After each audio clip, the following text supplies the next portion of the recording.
bisa kita ada titik di situ besok. Terus yang satu sakarpo air besok. Ya, nah, di sini saya sengaja untuk hadir dan untuk berbagi ya, berbagi pengalaman apa yang saya jalani sebagai kreator. Tujuan kita adalah mencari pelanggan selain sharing dan apa yang kita mampu, apa yang kita punya skill. Jadi tujuannya adalah cari dolar. Nah, di sini selain kita original dari hasil konten kita atau dari pendapatan pivot murni, kita adalah ada cara lain yaitu yang disebut cara main VPN. Nah, ini channel Lenyong yang satu. Di situ isinya konten saya adalah masak atau kuliner. Yang satu sakarpo ae gado-gado campuran yang itu ya. Nah, di sini sedikit Nyonge mau ulas apa itu VPN. Kalau mau belajar tentang VPN silahkan minggu bisa hadir di lapangan, di pojokan lapangan rumput ya, atau bisa membawa kontak saya 5177 pelan-pelan ya, tak ngatur apa sih. Radio biasanya dadel atau wong ayu-ayu ngisi. Misalnya gak dadel karo gak dadel, ruang alim-alim isi. Yo golong lah gue. Sing penting orang mangke. Oke, 51772259. Oke. Di sini saya akan jelaskan apa itu VPN dan bagaimana cara main VPN. Insya Allah aman. Satu, niatkan dengan Bismillah. Kedua, niatkan hasil yang akan kita bawa berkah. Dan ketiga, alhamdulillah. Dan kunci utama, jangan sombong. Nah, gitu. Jika itu kamu lakukan, insya Allah Allah mengijabahi. Jadi kalau Anda mau main apapun, itu niatkan dengan niat baik. Jangan takut kalau sudah terkecimpung, jangan takut aku ini amun. Itu sama saja diri Anda mendoakan diri sendiri. Jadi intikan niatkan dengan baik. Kita jalani rule-rulesnya yang benar. Jadi seperti ini. Kalau kita ingin main VPN, carilah yang VPN berbayar. Jangan ambil yang dari free. Karena kalau free, saat kita main VPN ini benar-benar promo banget. Saat main free, itu kadang VPN yang kita klik, yang kita konekkan, karena kalau main VPN kan logout dari Google, dari aplikasi kan, jadi kosongan intinya ya.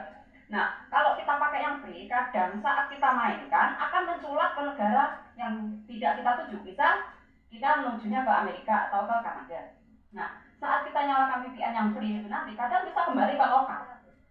Nah, kalau kita ambil yang premium, di situ kita ada tulisan sekali on, switch-nya di on, off-nya itu, lah, jadi nggak bakal kita kunci, nggak bakal lari-lari kemana-mana. Nah, itu ada ulasan VPN. Sebenarnya intinya engkau VPN. Next-nya bisa lewat Japri 51772259. Di sini saya bukan sombong karena saya sama Bang Sandro diundang untuk memberi apa sih VPN. Nggak sedikit ya yang jadi momen. Bahkan artis pun semua kayak pokoknya artis lah, orang sebut-sebut artis mau marah mau gibah. Nah itu mayoritas juga pakai itu. Kalau enggak, penghasilan dari lokal itu seberapa? Kita 1000 viewers, dapatnya setengah sen. Nah, makanya pada apa itu namanya memori halus. Jadi intinya kita ambil yang premium, bisa pakai subscribe, bisa pakai note, bisa pakai iPhone. Nah, mau lebih jelasnya silahkan bawa nomor saya. Setiap minggu saya ada di lapangan promos di sana, di pojokan bisa sharing ya. Nah, terus dari penghasilan VPN itu sendiri dicapai aja. Kalau yang main visit, sekarang itu malah ada visit yang lebih keren namanya. Kalau mau rahasianya apa yang lebih keren, silahkan hubungi Nyong aja. 24 hours. Ready? Ya. Oke. Dan saya sombong ya di sini. Kalian bisa mulai sombong. Tadi aku tak izin, boleh izin nggak sombong gimana ya? Nah, aku ngene, bukan sombong. Nah, ini aku izin, aku mau sombong.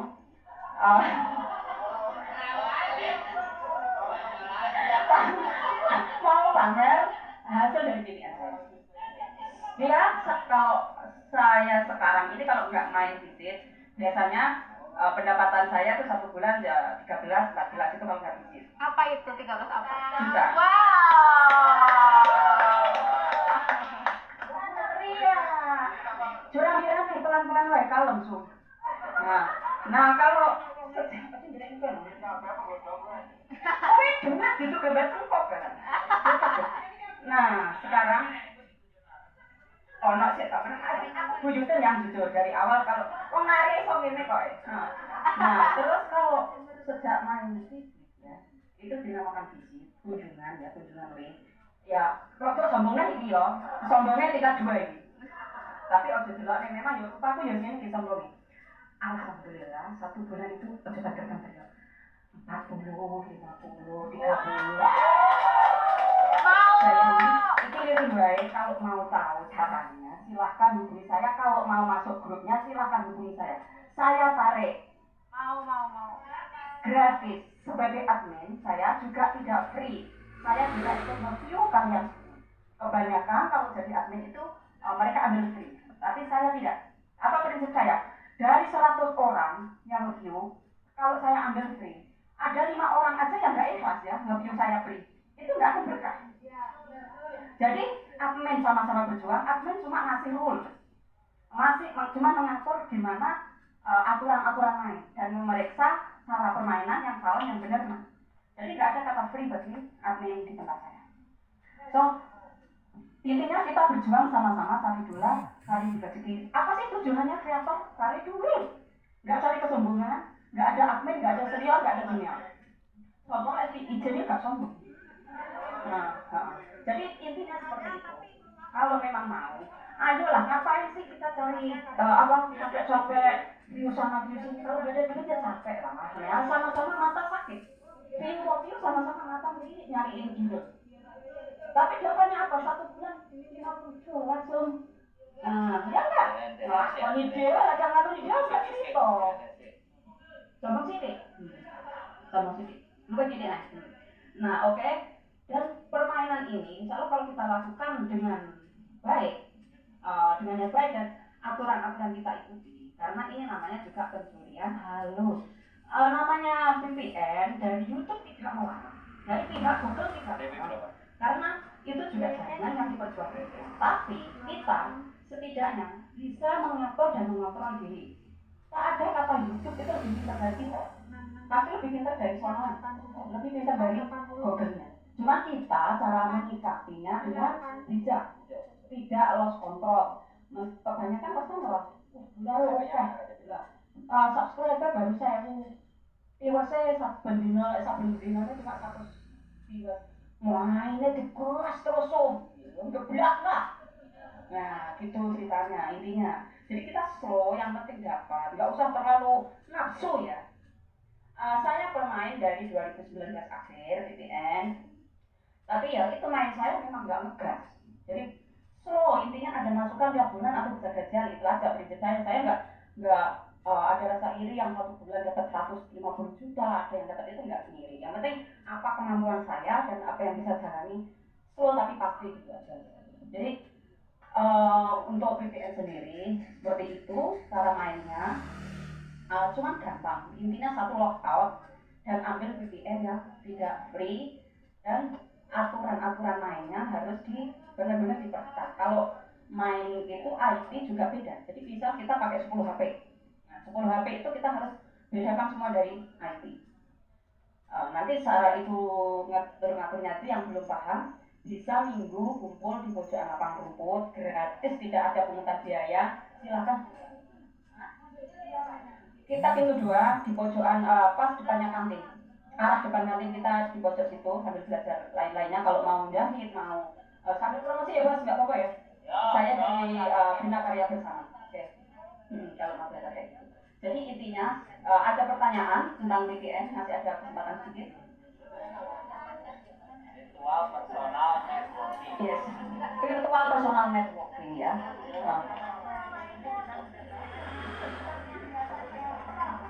beda kalau SEO lokal, SEO biasa lokal itu kan kita pakai login di login kita pakai nama channel dan sebagainya kalau VPN gmail.com di log out. No, jadi kosongan, tapi lewat Chrome. Ini aku nggak tak balik. Nanti aku bawa pulang lagi. Sama Iya, itu walau sholat ya. Kita nggak tahu apa masalahnya, nggak usah menggibahkan yang kena benet. Intinya kalau mau main, ayo silakan. Aku ajari pelan-pelan gimana cara main aman dan ya itu tadi. Nggak usah. Iya. Jadi yang kurang paham cara permainannya silahkan bawa nomor saya karena di sini waktunya dibagi-bagi. Silahkan catat lagi satu kali yang belum ya karena tadi ngomongnya cepat alias belum berapa. Kita bisa sharing sedetail-detail mungkin by WhatsApp ataupun by meronongkrong di bawah pohon. 51 77 22 59 Uut. Insya Allah ayo kita berjuang bareng-bareng mencari biar berkah, biar tidak sia-sia kita memainkan kreator. Dari intinya satu ya pesannya dari Nyonge, ojo sombong, nek sombong izin dulu. Oh yo aku mau izin dulu. Ini malah kan orang sombong toh. Jadi memberi semangat, bukan memberi semangat untuk teman-teman dan mengajari cara mainnya dengan Insya Allah ya, kita pokoknya satu niatkan dengan baik. Oh masih kurang. 51 77 22 59 Uut Deso. Tapi tak ganti Uut total kok Deso. Oke, kiranya sekian dulu yang sudah bawa nomor saya silahkan japri aja ya karena waktunya sudah dibagi-bagi. Terima kasih banget atas izinnya dan waktunya yang sudah dipersilakan. Yang belum subscribe my channel silahkan subscribe ya Uut Deso. Yang second channel Sakar Kuai. Terima kasih banyak. Wassalamualaikum warahmatullahi wabarakatuh. Sukses semua untuk para kreator dan salam semangat untuk YouTuber Hongkong. Oke? Terima kasih banyak. Buktinya beberapa yang juga monet juga ada duitnya. Jadi ini yang ingin saya tunjukin bahwa apapun itu ceritanya, yang terakhir yang lebih ekstrim lagi uangnya sebenarnya di VPN. Kalau saya bilang nyuri sih enggak, kita ngakalin sistem. Jadi ngakalin sistem, bukan nyuri. Bukan nyuri. Jadi kalau digaris bawahi, tapi ngakalin sistemnya YouTube. Aku udah dari segala sisi lihat guys. YouTube itu hanya aplikasi saja. Tapi kita ngakalinnya pasti punya Google AdSense dan semua bisa di mix. Dan kenapa saya hadirkan juga ada di sini? Karena itu juga cara instan, cara cepat untuk bisa mendapatkan uang di YouTube. Sekarang terakhir endorse dari saya kebetulan testing kebetulan ya. Saya akan bilang semuanya kepada semuanya karena ini untuk motivasi, mau sombong mau enggak itu silahkan pemikirannya teman-teman sendiri. Setelah 2018 saya bikin komunitas YouTuber Hongkong, 1 tahun berikutnya saya pegang kelas private. Jadi orang yang ingin belajar sendiri dengan saya, ini langsung saya buka hanya di sini, tidak di sosial media saya. Tarif belajar YouTube dengan saya $750 Hongkong per 1 anak. Dan itu saya udah punya murid 37. Wow. Orang kaya nih. Jangan tolong yang private jangan diomongkan. Jadi terlepas saya akan terus memberikan pantauan kepada mereka di 37 orang bagaimana kalau mereka sendiri yang katrek ya, maksudnya udah down drop yang aku nggak bisa kasih motivasi kan. Tapi setidaknya aku handle. Jadi kita tidak melihat dari nilainya satu itu ya private.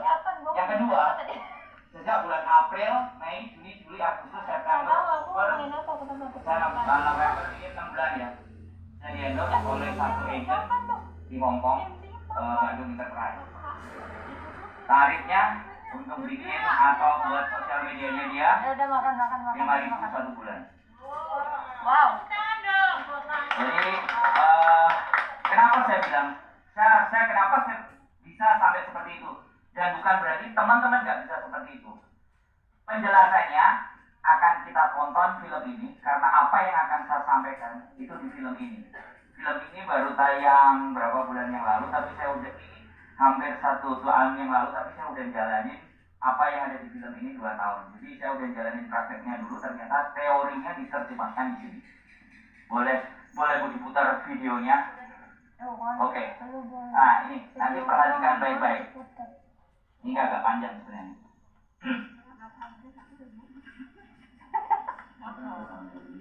Itu ada sekolah.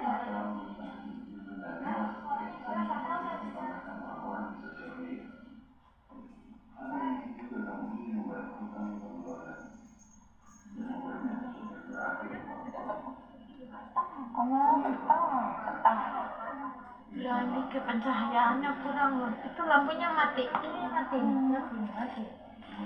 Metong lampunya juga. Jadinya pencahayaannya kurang Beb. Jadi jangan salahin aku.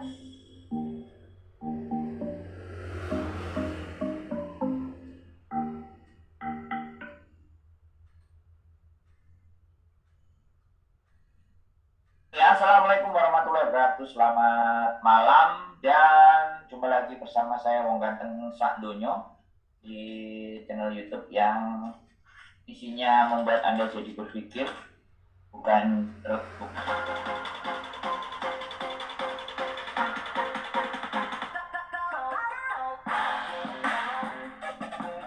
bukan sesuatu yang hiburan. Jarang-jarang saya ngeluarin hiburan sekarang saya mau agar teman-teman bisa berpikir, teman-teman bisa memahami dan melihat sebuah profil atau sosok tamu saya hari ini luar biasa. Dan saya menemukan orang ini kolom komen dan rekomendasi dengan orang konslet. Mudah-mudahan tidak ikut konslet juga seperti temannya, tapi it's okay. Dan ini menarik dan ini ingin saya hadirkan. Dan pada prinsipnya siapapun sebenarnya bisa hadir di channel saya, tapi this is my special guest. Jadi mohon diperkenalkan sedikit aja. Sisanya saya yang memperkenalkan sampean sendiri. Sampean mengenalkannya sedikit aja. Nama dan sedang apa dan bagaimana aja. Sisanya biar saya yang ngomong memperkenalkan. Oke, silakan. Monggo. Oke, terima kasih. Assalamualaikum warahmatullahi wabarakatuh. Kehormatan ini diundang di channel YouTube Wong Ganteng Sak Donyo. Keren. Karena kebetulan kita ketemunya juga kebetulan dan melihat beberapa postingan-postingan postingan-postingan di channel YouTube-nya, saya juga tertarik. Penggemar sih sebenarnya, penggemar rahasia ya. Secret admirer. Iya. Saya Yanti, nama lengkapnya Marianti. Saya dari Jawa Tengah, Kabupaten Semarang. Sudah di Hongkong sekitar berapa bulan ya? Ya sekitar beberapa bulan lah, hampir 1 tahun. Beberapa bulan hampir setahun dan sudah masuk ke 1 dekade. 1 dekade itu 10 tahun ya? Ya 12 kali 12 gitu aja, 144 bulan gitu loh Pak. Ya begitu. 144 bulan. 24 kali 12, lebih sih lebih. 24 kali 12, 200. Agak ngitung bulan Mas, nanti teman-teman udah ngitung gaji. Wis oleh akeh. Kalikan. Soalnya ning omah wis tak amat-amat terus tinggalnya wis tak sudah tak tanam di belakang rumah itu wis cukup. Oke, Mbak Yanti. Nama lengkapnya Marianti ya, Mbak? Iya. Nama lengkapnya Marianti. Jarang-jarang orang-orang menulis akun sosial medianya juga dengan nama lengkap. Ini Facebooknya juga ada lengkap ya, Mbak Yanti gitu ya. Iya. Panggilannya. Saya tertarik dengan Mbak Yanti ini karena apa yang dia lakukan ya. Sekali lagi something special. Jadi melakukan sesuatu di mana sesuatu itu di luar di luar kebiasaan atau di luar rata-rata teman-teman PMI Hongkong lakukan. Jadi ada sesuatu yang aneh dan anomali, jadi keanehan. Maka dari situ saya mencoba untuk masukkan Mbak Yanti ke dalam channel saya. Dan terus terang saya harap tidak hanya 1 kali ini aja, nanti ada beberapa hal kalau seandainya saya kepingin atau Mbak Yanti pun, Mas aku mau ngomong, jadi media saya siap, channel YouTube saya siap untuk bisa ngobrol dengan Mbak Yanti. Oke, KMTH ya, kita bicara KMTH Mbak. Apa itu dari KMTH? KMTH itu Komunitas Masyarakat Tanggap Hukum. Waduh, berat ini. Dari komunitas Namanya ya. Komunitas Masyarakat Tanggap Hukum. Wah, ngeri. Ini berat ini Mbak ini. Ya kita mau ngomong yang nggak berat-berat tapi Komunitas Masyarakat Tanggap Hukum. Nah, ini apa Mbak? Kalian bikin komunitas yang seperti ini kenapa? Awalnya sih karena memang suka aja sih dari dulu sebelum kebetulan kan aku kuliah di jurusan hukum sekarang. Nyambi lah istilahnya, nyambi kerja, nyambi belajar. Nggak dibilang kuliah, yo nggak kuliah-kuliah amat sih. Karena ya pokoknya mengembangkan ini saja sih, mengembangkan pemikiran. Saya dari dulu kan orangnya kritis, suka mengamati hal-hal yang kiranya ini gimana ya? Beda. Ada beda. Jadi misalnya kayak semut biasanya baris gitu kan. Kok ada semut satu yang misalnya, aku suka ngamati yang kayak contoh simpelnya kayak gitu. Nah, sesuatu yang di luar kewajaran ya. Iya, terus kebetulan itu di satu forum diskusi hukum, kebetulan ada teman-teman yang memang mereka sebenarnya sudah punya niat untuk mendirikan organisasi, tapi mereka belum punya keberanian untuk melangkah. Di situ kita diskusi. Awalnya ada 4-5 orang, tetapi yang lainnya mental sebelum kita maju. Kita awalnya cuma ada 3 orang itu, masa organisasi 3 orang tok gitu kan. Yang penting bukan organisasinya, tujuannya kita apa gitu aja sih. Aku cuma menguatkan mereka, terus ya udah kita jalan. Udah sekitar 1 tahun yang lalu, bulan September tepatnya. Terus kita 3 orang itu maju, kita cari narasumber untuk diajak diskusi masalah hukum. Kesini kok semakin banyak yang berminat gitu. Ya, kemarin itu ya, jadi berapa manusia kemarin yang ada di Zoom? Yang di Zoom itu cuma kebanyakan itu di Hong Kong. Ya, soalnya kalau yang di Indonesia itu, soalnya KMTH ini anggotanya tidak hanya di Hong Kong saja. Di Indonesia ada, di Malaysia ada, di Singapura ada. Nah, ya kan kemarin Singapura, Malaysia, terus Indonesia kan? Indonesia, Hong Kong. Jadi rutin ya, Zoom-nya ada rutin ya? Artinya rutin setiap 1 bulan 10 kali, 20 kali atau? Untuk internalnya itu setiap malam Senin. Malam Senin itu kita ada rapat internal. Itu buat ini, kalau untuk malam Senin itu kayak webinar. Itu modelnya dibuat kayak webinar, tetapi webinarnya itu cuma yang datang pesertanya itu cuma anggota tim saja. Jadi itu untuk matangkan percakapan public speaking mereka. Kalau yang webinar nasional itu kita rutinnya 2 minggu sekali. Itu narasumbernya dari luar, dan kebetulan kita sudah punya media partner untuk webinar nasional, jadi lebih mudah. Jadi ruang lingkup ya, jadi ruang lingkupnya tidak terbatas hanya di Hong Kong saja, tapi lebih ke arah siapa yang mau. Kalau ataupun ada dari Amerika, dari Belanda, dari Australia mau, ya monggo gitu ya. Iya, pernah itu sekali ada yang dari relasi juga sih, dari Belanda. Terus aku kan ada teman yang di sana, terus itu Zoom, terus dia tertarik, tetapi karena kendalanya jamnya kan, kita waktunya nggak sama, jadi pas kita free karena pas jam kerja, kebetulan orang kantoran, jadi ya udah paling dia nyimak lewat fanpage saja.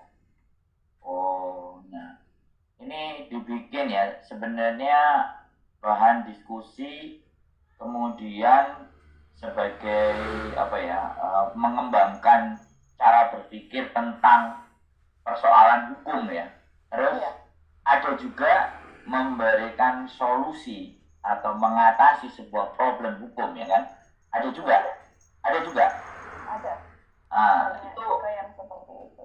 masalah hukum di sekitar atau area mana yang biasanya sampean menjadi sasaran, atau dari mana saja, atau bagaimana?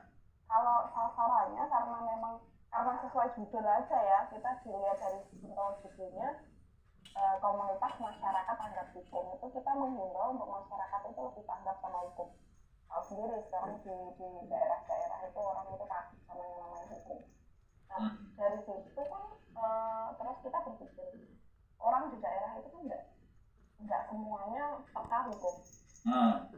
Kalau kita nggak mensosialisasikan ke daerah-daerah seperti apa lagi, jadi kita memang sengaja merekomendasikan ke teman-teman di daerah-daerah yang mereka agak punya potensi lah untuk berbicara dengan lingkungan.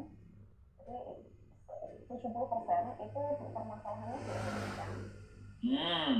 Dan yang 30% itu ya dari Malaysia, dari Singapura, dari Hong Kong, ya yang dari luar negeri. Biasanya kalau yang dari luar negeri kan tentang pekerjaan, masalah-masalah mereka saat bermigrasi kan, ya seperti itu. Nah, ini luar biasa ya, posisi tersebar di seluruh dunia atau seluruh Asia Tenggara kebetulan saat ini, tetapi target tadi yang sudah dilakukan 70%-nya di Indonesia. Nah, ini gimana ini dalam melaksanakan prakteknya terhadap beberapa masalah-masalah atau persoalan-persoalan hukum yang ada di Indonesia. Nah, ini kan luar biasa loh, Mbak. Ngomongin nanti kasusnya di ya. Diskusi tentang di itu kan luar biasa banget gitu. Boleh dijelasin, Mbak? Singkatnya tuh karena anggota KMPH tersebar di seluruh Indonesia ya. Aceh ada, Riau, terus Sumatera, Kalimantan itu ada, Lampung, Jawa Tengah, Jawa Timur, Jawa Barat, Bali. Ya jadi teman-teman yang ada di daerah-daerah itu kita tugaskan untuk mencari kantor hukum atau LBH. Jadi kalau sudah ketemu LBH, mereka yang bernegosiasi, atau kalau mereka karena tidak semua anggota itu kan speakingnya kan sudah memadai. Jadi kalau mereka sudah dapat tempatnya itu saya yang nego, saya yang lobby. Nah, kalau sudah ada kesepakatan, kita buat MOU, ya sudah, berarti kalau di daerah itu maksudnya ada keluhan atau ada permasalahan di area situ masih menjangkau, ya berarti itu adalah wewenangnya mereka. Dan kita juga tidak semua kasus itu harus berbayar, karena kita melihat korbannya juga seperti apa. Jadi ketika ditemukan sebuah kasus ya kan, ketika ada di suatu wilayah atau suatu daerah, jatuhnya intinya bahwa langsung menghubungi LBH setempat. Jadi yang ada di daerah, kalau ataupun yang di daerah itu misalnya tidak ada orangnya, apakah juga tidak by phone atau by telekomunikasi yang lain agar juga terhubung terhadap LBH yang ada di area sekitar? Gimana? Kebanyakan memang lewat telepon. Karena gini, biasanya orang bermasalah, apalagi teman-teman yang bermasalah, orangnya di sini ya.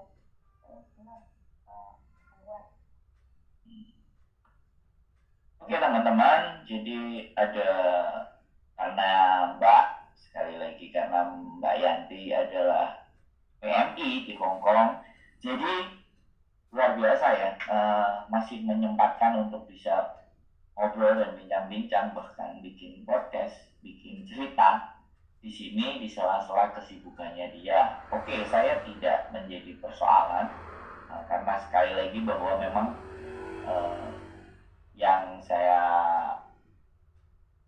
harus toleransi ataupun kita bisa terima, ya beginilah keadaan ataupun kondisi teman-teman di Hong Kong PMI.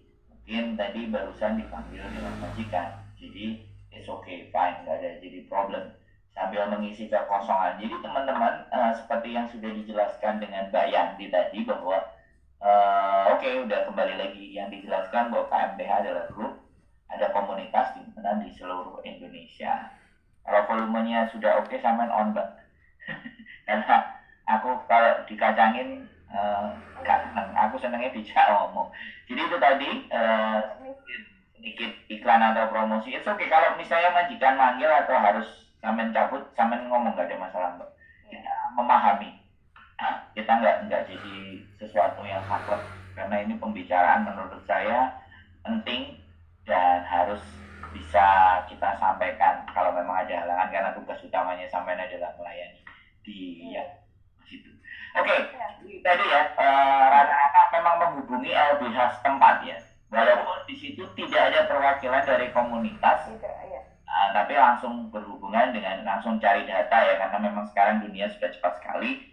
Luar biasa, ini menarik. Nah, pertanyaan saya berikutnya adalah, sampai ngelakuin seperti ini, terus tidak semuanya berbayar. Kalau ataupun berbayar kan tinggal sampaikan yang punya case ya. Jadi seperti ini kajiannya begini-begini. Nah, pas menemukan kasus itu, kemudian setelah diserahkan sama LBH, sampean hanya memantau atau ikut ngobrol, ikut bagian dari diskusi, atau LBH-nya sendiri, oke Mbak, perkembangannya saya ceritakan ke sampean, atau si korban cerita ke sampean, atau bagaimana? Kalau masalah itu saya pantau sendiri. Jadi gini, karena bukan kita tidak percaya dengan LBH, tetapi yang namanya tindakan hukum itu tidak akan lepas dari biaya. Sedangkan saya tidak ingin nanti teman-teman yang korbannya, saya korbannya itu meminta tolong ke kita, tetapi dia mau terbebani.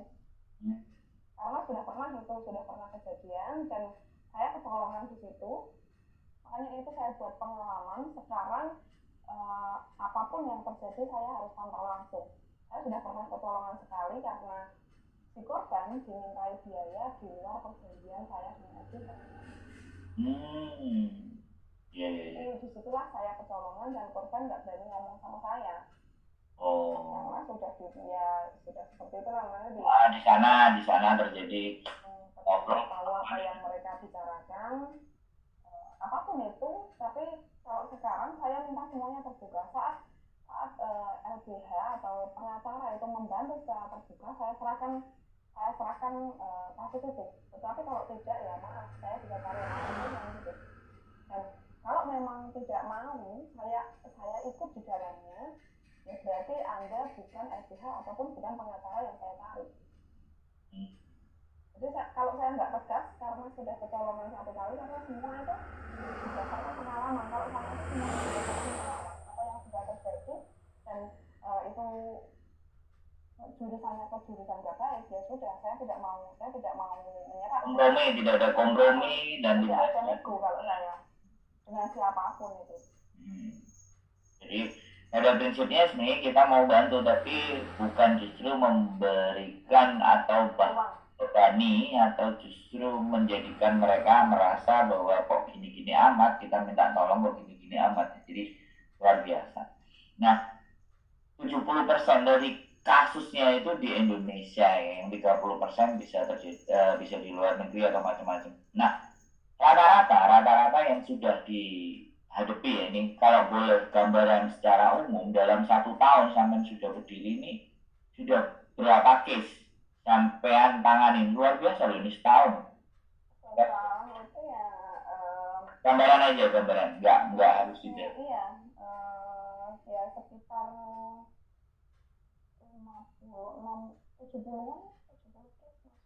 70 masuk dalam episode 1 tahun. Wah, produktif sekali loh, ini luar biasa loh. Tetapi kan ada penanganan khusus. Kasus yang masuk ke kita itu tidak semuanya masuk ke LBH atau kantor hukum. Jadi ada, kalau contohnya kalau narkoba kita kan masuknya langsung ke rehabilitasi. Jadi sesuai dengan kondisi di lapangan ini kondisi di lapangan. kita kemana ini nantinya Iya. kemana. Jadi dari case itu udah diprediksi ya bagaimana nanti kelanjutan dan alur ceritanya selanjutnya. Ada pasti kemungkinan deal dan terselesaikan, ada kemungkinan juga mandek berhenti karena si individunya jadi tidak fight secara 100% atau masalah apapun. Bagaimana itu Mbak? Jadi kita cari yang nggak selesai, yang sudah ditahan. Tapi nggak selesai. Kalau yang selesai itu prestasi kan. Iya, sudah. Tapi bagi saya walaupun nggak selesai, setidaknya kita itu belajar dari kenapa ketidakselesaian, kecuali itu keputusannya dia sendiri. Kalau ibaratnya udah pada sama-sama maju naik ke atas dan ternyata menghasilkan sesuatu yang tidak bisa Diinginkan. tidak menjadi harapan dari yang Ini malah justru ini yang menantang buat saya. jadi ini ya yang challenge-nya ya Poinnya. di situ ya. Iya. Jelas. Bikin greget, bikin 3 hari 3 malam nggak tidur. Kalau diancam juga, diteror juga. Udah mau aku udah pernah dikirimi WA. Isinya itu tulisan Arab, tapi Arab gundul. Dan tak buka itu kayak magic, bener-bener kayak magic. Jadi tak buka sekali itu tulisannya berjalan, padahal kita nggak bisa WA nggak bisa berjalan loh. Kalau kita nggak scroll kita nggak bisa lihat loh. Wah, luar biasa. Nah ini WA-nya itu jalan sendiri sampai tak pencet itu nggak bisa. Dan isinya itu tulisan Arab gundul dan saya itu nggak bisa baca tulisan Arab yang nggak ada lampu, nggak ada itu. Nah, bingung. Itu kasus perceraian Mas soalnya. Wow. Teman-teman kemarin mungkin pas Dayan ikut di diskusi kemarin kan, itu ada kata-kata itu Bu Ketua sudah pernah diteror juga, pernah mau disangkat gara-gara kasus perceraian. Dan sering tuh, aku seperti itu kan sering, makanya aku jarang sekali upload foto anakku di Facebook. Kalau nggak ada event-event tertentu itu aku nggak minim data di kalau nomor action yang memang sampean alami di Hongkong saja ya kan. Iya, untuk anak-anak itu biasanya postingan saya privasi. Siap. Nah, karena itu perceraian sampai sekarang nggak selesai. Dan si istri sekarang sudah pulang ke Indonesia, tapi kehidupan mereka juga malah kemarin itu sempat dilaporkan ke PRT. Nah, itu ceritanya istri di sini, anak di rumah ikut suami, anak diterlantarkan, suaminya punya pacar lagi. Ya. Nah, dia punya pacar lagi, tetapi si istri nggak punya bukti. Oke. Saya juga nggak bisa 100% percaya sama istrinya dong. Yes. Ada praduga tak bersalah. Apalagi yang namanya Hong Kong itu kan juga sudah terkenal surganya PKW katanya. Nah, kita nggak tahu apa yang terjadi dengan kita di sini, apa yang dilakukan sama istrinya, saya juga nggak kenal, dia juga kenal saya juga lewat fanpage. Nah, di situ dia mulai curhat dari kronologi awal dia menikah sampai dia berangkat ke Hong Kong. Dan itu pun kita jadikan suatu bahan diskusi untuk di tim. Karena kita nggak bisa kerja sendiri kan kalau hal-hal seperti ini. Jadi setelah berjalan dia minta dicarikan pengacara. Sertifikat sudah masuk. Nah, tiba-tiba si suami ini tahu bahwa yang membantu dia itu saya. Nah, tetapi saya sudah pernah bilang dengan tim, saat kalian menghadapi masalah seperti ini, jangan pernah libatkan nama kalian di sana. Biarkan saya yang bertanggung jawab untuk menangani kasus ini. Jadi saat di tengah perjalanan itu sudah ada konflik, itu semua saya cut off, saya menangani sendiri. Setelah saya share ke mereka jalannya seperti ini. Karena apa? Tidak semua anggota saya punya mental yang kuat. Itu satu.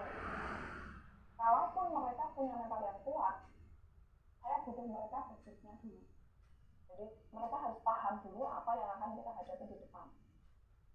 Kalau mereka, apalagi teman-teman yang baru masuk ke organisasi, belum pernah tahu organisasi, nanti ada ancaman, ada yang isinya agak anarkis gitu ya bahasanya, kan mereka malah membuat mental mereka ya intimidasi melalui sosial media. Lanjut. Iya, terus sudah sampai di situ, sudah masuk ke sidang pertama, itu terus saya kadang sehari itu sampai 4 kali 5 kali WA itu isinya itu cuma menjelek-jelekan saya, katanya saya membuka bantuan hukum tetapi untuk menghancurkan rumah tangga orang. Apapun lah ceritanya. Semua. Cukup diceritakan begitu saja. Terus in the end dari case ini akhirnya sampai sekarang belum, karena memang pihak suami menolak ya. Karena memang kalau pihak suami menolak ini tinggal pengacaranya. Soalnya untuk kasus yang seperti sampean lakukan, saya pernah juga, dan itu kebetulan saya lagi di Hong Kong juga. Nah itu persoalan istri saya juga sendiri. Jadi saya selesaikan sendiri. Ini menarik ini membuat saya tergugah bahwasannya seru juga ya. Ya saya menyelesaikan persoalan cerai juga waktu itu hampir sekitar, kalau nggak salah 9 bulanan, bahkan 10 bulanan. Bahkan istri juga pernah ditipu dengan pengacaranya nego lagi ya. Jadi saya tahu arah dari case ini dan sebagaimana, tapi alhamdulillah selesai, karena kalau nggak selesai saya juga belum bisa menikah dengan istri saya, karena saya sudah bisa menikah, artinya persoalan itu, dan saya sendiri yang melihat, saya sendiri yang menghadiri di persidangan itu, dia menolak selama beberapa kali dan ABCD, dan akhirnya tapi tetap di keputusan pengadilan selesai, karena sekali lagi pengacaranya nggak bisa dia goyang.